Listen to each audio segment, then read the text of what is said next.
Alright，我今天就来到了 Proton 的 Test Track 这边试驾 Proton E-Mas 7，没有错，这个是 Malaysia version 的 E-Mas 7。我之前已经介绍过 Left Hand Drive 左驾版本的 Geely Galaxy E5。Alright， 大家好，我今天就来到了 Proton Test Track 测试即将要发布、即将要上路的 Proton E-Mas 7，也就是 Proton 旗下第一款纯电动车。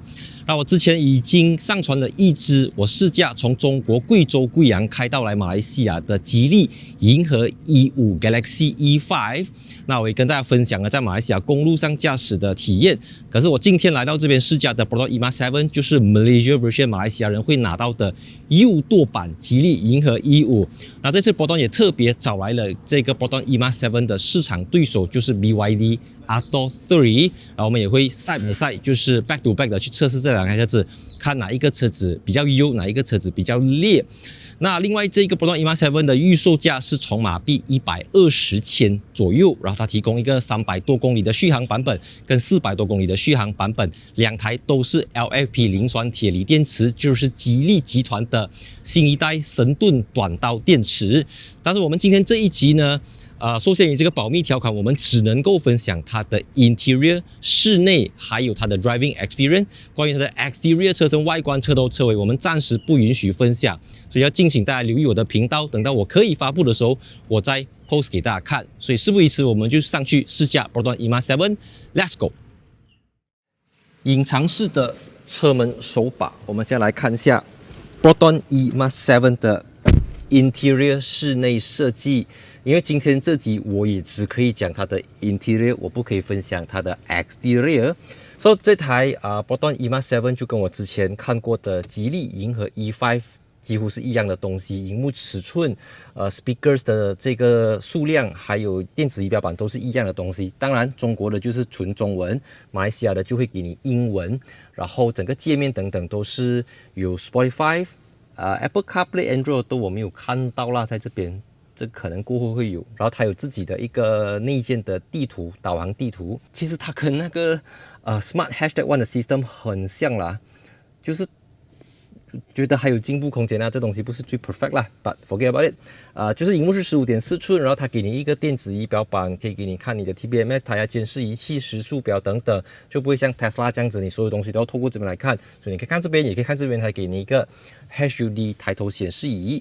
再来的话，它这台高配的啦 Premium 的这个是有1000瓦、16个 speakers 的 Flyme Sound。对，它叫 Flyme Sound， 然后它两个推热凸上来也是非常的特别，通常推热都是隐藏在 pillar 里面或者在 door panel 这边。然后再来它里面的方向就是几乎没有任何按钮啦，这边只有4颗按钮，就是冷气开关、Auto 冷气内循环跟这个后面发热的，就是4个冷气这边。但是你说一般你要的冷气温度、空调等等都是要透过荧幕 ，right？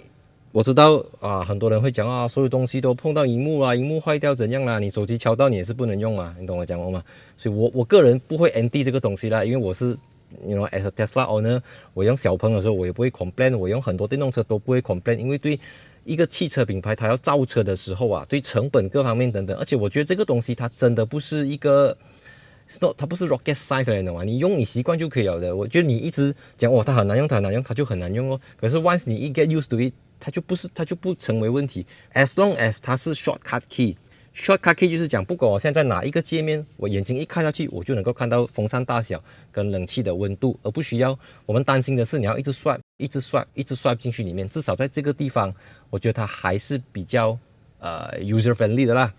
然后我现在发现到了，我现在试坐的这一台，它是没有玻璃车顶、没有玻璃天窗的，也就是说，它这个是 low spec 的车。But low spec being low spec， 我也感觉不到它有什么 low spec 啦，就是少掉那个玻璃车顶，然后 speaker 好像没有到16个 speaker 这么多，还是 Flyme Audio。然后即便它是一个 low spec 的 Proton E-Mas 7，但是它同样有 Adaptive Cruise Control。所以通常电动车不会在这个地方减配啦。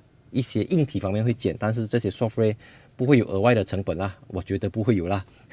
然后它的 display 它是一个 2.5K 的 HD， 我现在只是在找看一下它可不可以选择它的 language， 因为据我所知很多 Proton 车型它就不可以选择英文以外的语言。我看一下time zone language setting English 呀，目前是只有 English 而已 ，Voice Control 也是一个声音。我 try 一下啊。What would you like to do next? Open driver side window. Okay, OK. Close window. agreed. OK. 这个东西跟我们在已经 Proton 上面试驾到了，它还有一个转盘、一个旋钮这样子。那大致上我觉得这个内饰我是喜欢的啦。Compare to 它的 competitor market 上其他的对手，至少它是一个 standard 的东西，荧幕够快、够轻、够 sharp。坦白讲啊 ，cancel cancel cancel，它这个荧幕甚至比 Smart #1 的荧幕还要好，它的这个 bezel 比较薄，真的。Smart 卖多少钱？它卖多少钱？所以我觉得它更大的问题是，它会让你有一种感觉，为什么我还要买180千的 EV？ 为什么我还要买200千的 EV？ 如果120千可以拿到这样子的设备，我还需要花这么多钱做什么？所以我觉得波段永远就是有这种价格战的优势啊，它能够压到很低，然后它又是有着国产品牌、有着国产车的这个 jacket 穿上去 ，OK， 它是一个国产车，即便我们都知道它目前还是从中国 CBA 整装进口来到 Malaysia， 把过后有什么 plan 我们再跟大家 update 这样子啦。So yep, that's it。所以我们现在就在波段的这个测试赛道上面去体验看它的加速表现。210多个 horsepower， 320牛车米的0到106.9秒，它是front wheel drive 前轮驱动，所以我们可以看到它的过弯。因为我们原本都觉得说，比如说像其他的吉利车型 X50、X70、X90 都会针对马来西亚的道路状况，去把悬挂系统调到比较硬一点，提升它的刚性。那可是我们试驾了这个 Proton E-MAX 7过后呢，我们发现到其实它跟我之前试驾的左驾版 Galaxy E5 几乎是一模一样，就是没有什么改。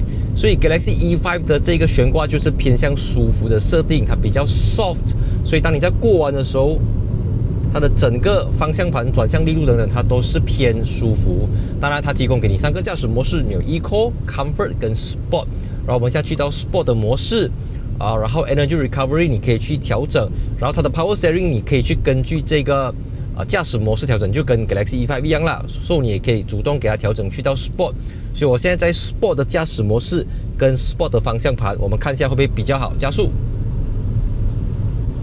6.9秒，我觉得是中规中矩啦，对一个120千的电动车来讲，因为你追求的并不是Top Speed 你追求的是那一种 Instant Torque 瞬间扭力，所以这台车子 OK， 我觉得好一点啦，还是会 feel 到那个 body roll 啦。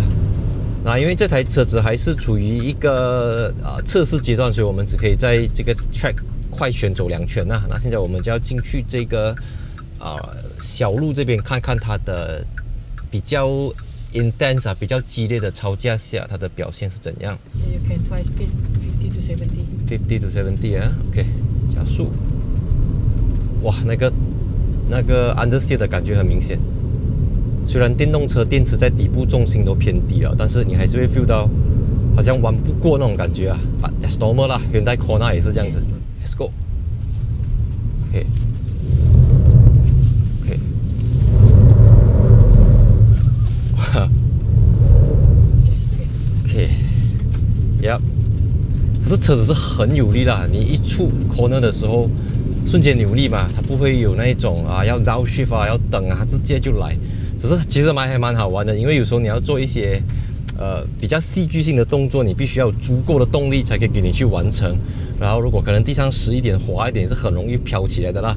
当然你飘了过后好不好看是另外一回事啦，它毕竟不是一个后驱车，它也不强调什么50-50的前后比重分配，而是一个以某种程度上它以经济考量啦，就是全马达。然后这个12合一的驱动 ，right？ 我们现在来做它的0 to 100 0到100的加速。And we say 3, 2, 1。哇 ，top steer， 100。OK，soft brake。OK， 我觉得这个 brake 的力度是 OK， 不会说踩了 brake 不到那种感觉了。Let's go， 加速。Oh my god！那我先声明哈，这个 BYD Atto 3不是我找来，不是我架来的哈，这个是 Proton 大会安排来给我们赛百赛测试的。因为就价钱、尺寸 segment 来讲，Atto 3是 EMA7 最主要的对手，然后 EMA7 又会卖的比它更便宜，设备可能比它更加的满，所以我们就来测试这个高速，同样的1:1测试加速。OK， 所以我会感觉到这台 BYD Atto 3啊，它的力比较饱满啊，就特别是它的扭力加速的时候，然后 cancel 加速，然后它的噪音风声明显是比 EMA7 大，很明显那种。刚才我们听到这个声音了。然后它是 front wheel drive 啊 ，front motor 前轮驱动，所以它跟 EMA7 有一样的会 torque steer 的这个问题。然后等下我们进去这个 test track， 我们再看它 understeer 的情况啊 ，compared to EMA7 是怎样。把就 ride quality 来讲，我觉得这个车子怎么讲？我觉得 suspension 还是比 EMA7 容易驾啦，但它就是有一些东西，一些声音。Ready go！ 哇，不能。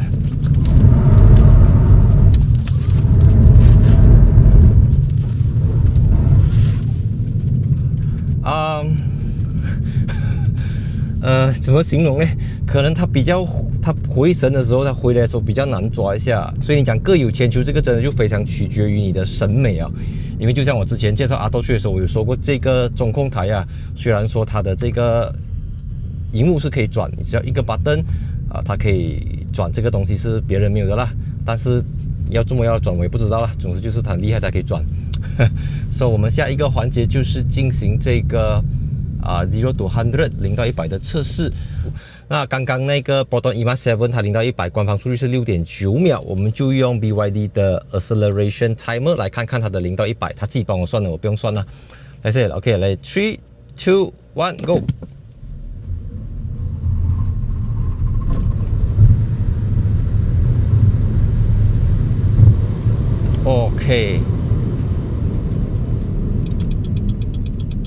so 这边系统是显示 7.3 seconds， so 不刚才那个我们用 timer 啦，所以但是感觉上这个 EMA7 它比较顺啊，所以我觉得就直线加速可以讲是各有千秋啦。But overall，就市场上来讲，我相信 even 在中国市场也好，这个 BYD Atto 3。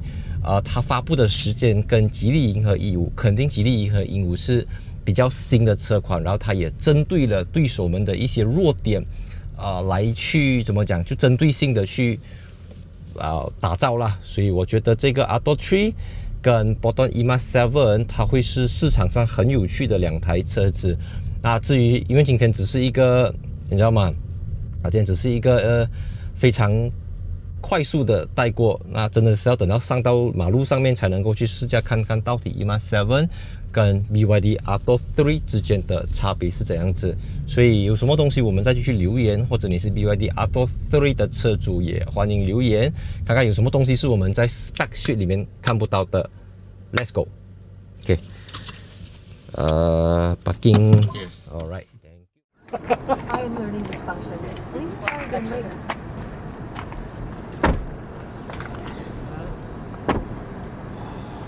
Right.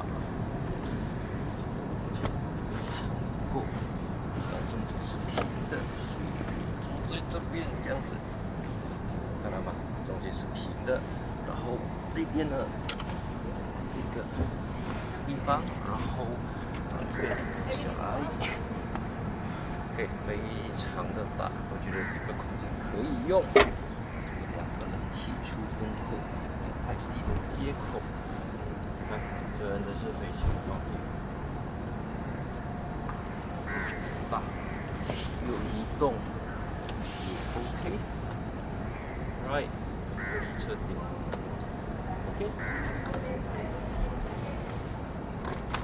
OK。